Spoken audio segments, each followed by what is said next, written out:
Bienvenidos de vuelta, estamos nuevamente acá en Punto Económico y ahora vamos a inaugurar de cierta forma una secuencia en el programa para un poco hablar, hacer algunos comentarios, reflexiones sobre temas económicos, financieros y ya en varias entrevistas anteriores lo hemos estado un poco comentando, la importancia de la importancia que tiene la educación en general para el desarrollo de las familias, y una de las cosas dentro de la amplitud de lo que implica educación es la educación financiera, que no necesariamente se imparte en los colegios y, digamos, tampoco los padres hacia los hijos, sino básicamente uno se va encontrando en su vida productiva una serie de conceptos que luego uno va aprendiendo con el tiempo, pero que serían mucho más interesante para la vida de todas las personas si es que fueran conocidas inclusive desde pequeños. Acá la idea en esta sección del programa, que vamos a tenerlo digamos algunos días a la semana, esperemos, dependiendo de cómo vayan las entrevistas, se basa un poco en tratar de darle a ustedes una serie de herramientas como familias, como empresarios, como emprendedores que recién están empezando, digamos como jóvenes también, una serie de herramientas para que ustedes puedan tomar de repente mejores decisiones en su vida económica, en su vida, en la medida en que ustedes, digamos, vayan generándose, bueno, vayan entrando ya a la población económicamente activa. Y el día de hoy vamos a comenzar con una reflexión que tiene que ver con el tema del ahorro y de la inversión. Y para esto voy a empezar con un informe que ha sacado el INEI, el Instituto Nacional de Estadística peruano, y el informe ha sido un informe que ha salido el 7 de marzo, hace pocos días, con respecto a la demografía del país y, digamos, qué es lo que está haciendo la gente en el país. En este informe lo que se dice es que 36 de cada 100 personas tienen menos de 18 años de edad. Vamos a ponernos en contexto. 36 es digamos, un poquito más de 1 de cada 3 personas hoy son menores de edad.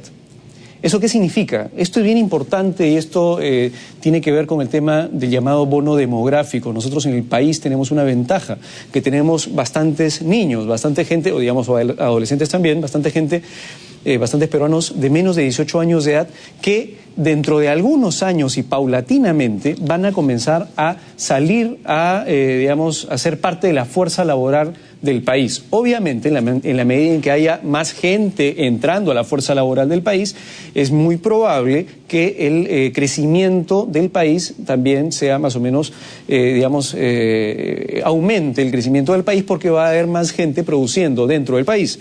Eso es algo bueno, a diferencia, por ejemplo, de países donde la mayoría de su población es población, digamos, que ya está saliendo de la etapa de actividad económica. Estamos hablando de gente de repente mayor de 60 años. Entonces, cuando tú tienes un país donde la mayoría de gente ya es mayor, es un poco más complicado crecer. Porque, por ejemplo, digamos, si las personas que tributan son las personas digamos, que son económicamente activas, digamos, que tienen un sueldo y pagan un tributo, y las empresas, la cantidad de torta, por ejemplo, en el caso de los programas sociales o de jubilación, no es el caso del peruano, viéndolo desde el punto de vista de FP, sino en general, digamos, a nivel internacional, casos tipo el de la ONP, donde hay, digamos, todas las personas ponen un dinero en un sistema de reparto. Es más complicado porque la cantidad de jóvenes que están aportando a este sistema de reparto cada vez es menor, y la cantidad de personas a las cuales hay que pagarles o, digamos, hay que sacar el dinero para, digamos, darles el dinero por jubilación cada vez es mayor, con lo cual en algún momento ese sistema va a quebrarse porque no va a poder ser sostenible. Entonces, acá nosotros en el país, en el Perú, tenemos una gran ventaja. Tenemos un bono demográfico. Como le vuelvo a repetir, actualmente hasta el 7 de marzo, con el informe del INEI, 1 de cada 3 personas, para ponerlo, digamos, en sencillo, son personas que tienen menos de 18 años de edad y que probablemente estén saliendo en los próximos años a formar parte de la población económicamente activa. Dentro de este informe hay otro tema importante que me gustaría recalcar y sobre el cual vamos a empezar a entender un poco el tema del ahorro y la inversión. El informe también menciona lo siguiente: la mayor proporción de la población económicamente activa ocupada de 60 y más años de edad es trabajador independiente. ¿Qué quiere decir esto? Los peruanos que tienen más de 60 años, en su mayoría, y que todavía son económicamente activos, la mayoría no son empleados, sino son trabajadores independientes. Y es más, da el INEGI las cifras.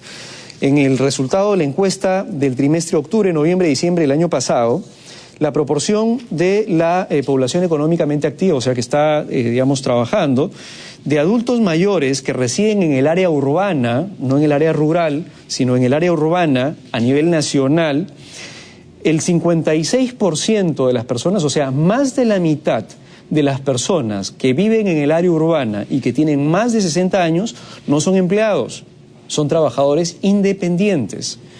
Y solamente el 15.8% son empleados. ¿Eso qué quiere decir? Y esto probablemente sea algo que veamos todos los años.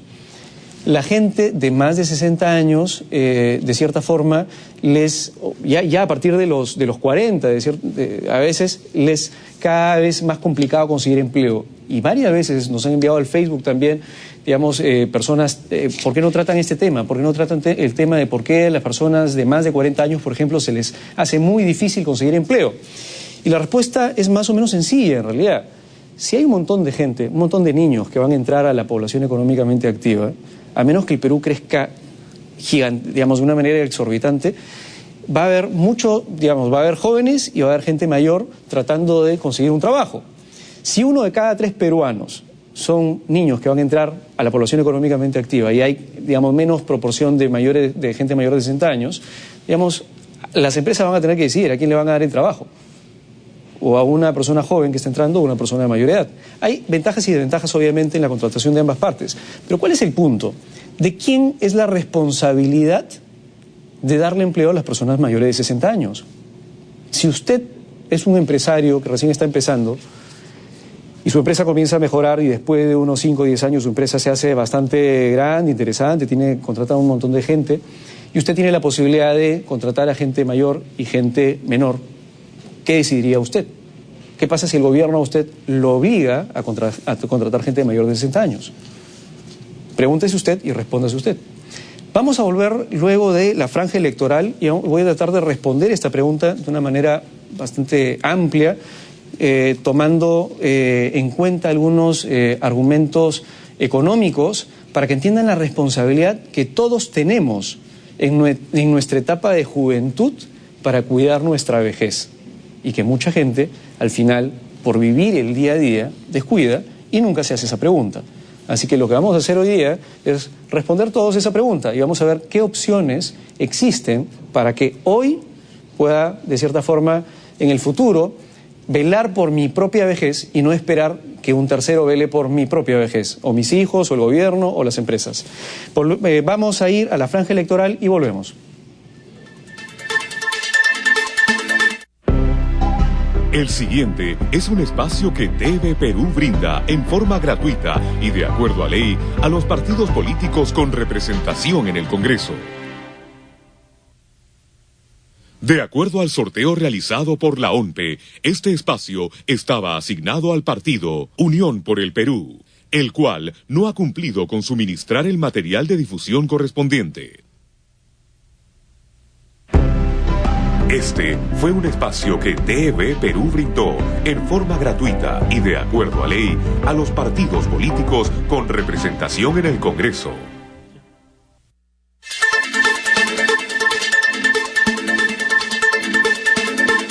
Estamos de vuelta y si ya lo pensó bien, voy a tratar de responderle a la pregunta. ¿Quién es la persona responsable de cuidar por su vejez? En realidad debería ser uno mismo. No debería esperar que los hijos cuiden por su vejez, no debería esperar que el gobierno, que finalmente no es el gobierno, somos todos los peruanos poniendo de nuestra plata, de los impuestos, cuiden nuestra vejez, o no deberíamos esperar eventualmente, digamos, que las empresas cuiden de nuestra vejez contratándonos cuando tal vez hayan personas, digamos, más productivas y nosotros probablemente por un tema obviamente de edad no lo seamos tanto. Entonces, si nosotros tenemos que cuidar de nosotros mismos en nuestra vejez, ¿cómo hacerlo? Y la respuesta es obvia. La respuesta es que si nosotros queremos tener algo de dinero en nuestra vejez, tenemos nosotros mismos que guardar algo de dinero para nuestra vejez. Y ahí viene la importancia del ahorro. Los japoneses, por ejemplo, tienen una cultura bastante fuerte del ahorro. Y eventualmente los japoneses entienden muy bien un concepto financiero que tiene que ver con el interés compuesto. Si yo el día de hoy pongo un sol en una alcancía, ese sol, después de 20, 30, 40 años, no va a ser un sol 50, no va a ser 2 soles, va a ser mucho más que eso.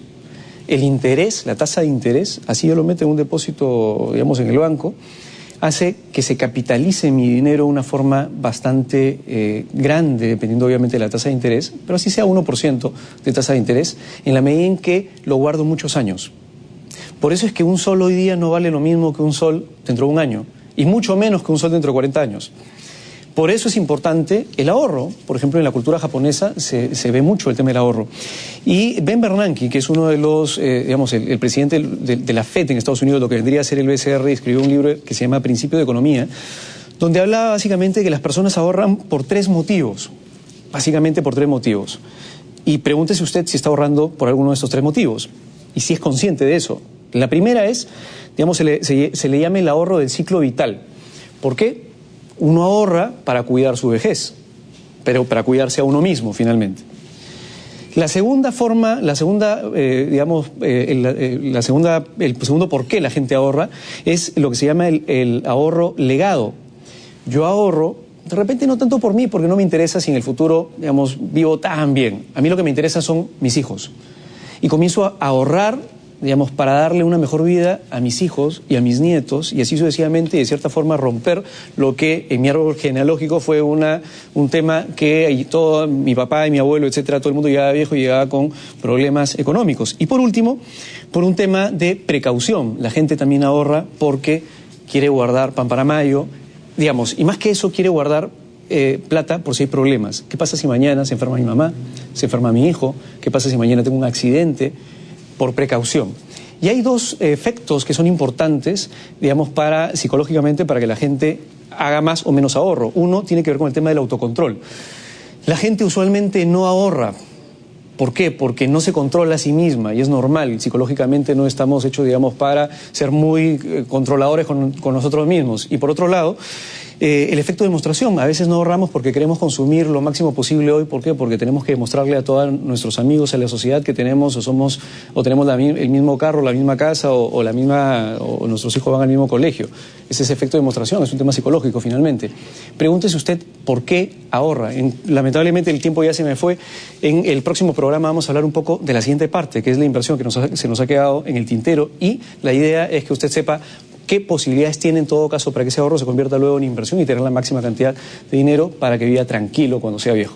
Así que eso, amigos, ojalá que les haya interesado ese comentario a partir de ahora que vamos a tener en este programa, y volvemos con más el día de mañana con David Rivera y conmigo hasta el día miércoles. Cuídense, nos vemos. Chao, chao.